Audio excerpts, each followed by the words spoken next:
Hey guys, welcome back to my mini blog. এই যে দেখতে পাচ্ছ আমার মা, এই যে আন্টি, আর এই যে আঙ্কেল, আর এই যাচ্ছে ভাই আর বোন আর আকাশ আর কে এসে পৌঁছায়নি। আমরা এসেছিলাম মাদারসাট রেস্টুরেন্টে খাওয়া দাওয়া করতে। আমার বোনের শাশুড়ি আর শ্বশুর মশাইয়ের অ্যানিভার্সারি ছিল, সেই উপলক্ষে আমাদেরকে নিয়ে এসেছিলো। আমার বাবা আসতে পারেনি, একটু সমস্যার কারণে, কাজের কারণে। এই যে দেখতে পাচ্ছ রোবটে সব খাবার টাবার এখানে দিয়ে যাচ্ছে। আমরা এই যে খাবার টাবার অর্ডার করেছিলাম, তো আমরা নিয়েছিলাম পোলাও আর হচ্ছে মাটন কষা, আরও যা যা ওর সাথে অ্যাড ছিল। আর আমার মা আর কি হচ্ছে আন্টি আঙ্কেল ওরা থালি নিয়েছিল। তো তাদের এই যে খাবারটা দিয়ে গেছে, তো এখন আমরা খাবো। আর এই যেখানে রোবটে আর কি খাবার সার্ভ করছে।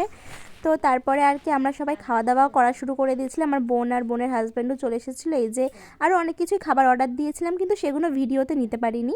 আর আমরা খাওয়া দাওয়া করার পর এই যে সবাই চলে যাচ্ছে। আর বাবার জন্য পার্সেল নিয়ে নিয়েছিলাম। তার মধ্যে আমার বোনের চোখ পড়লো এই দোকানটাতে, তো এই দোকানে গেল, গিয়ে কিছু জিনিসপত্র কিনলো। তো তারপরে আমরা বাড়ি চলে গেলাম। ভিডিওটা ভালো লাগলে লাইক করে দেবে, টাটা।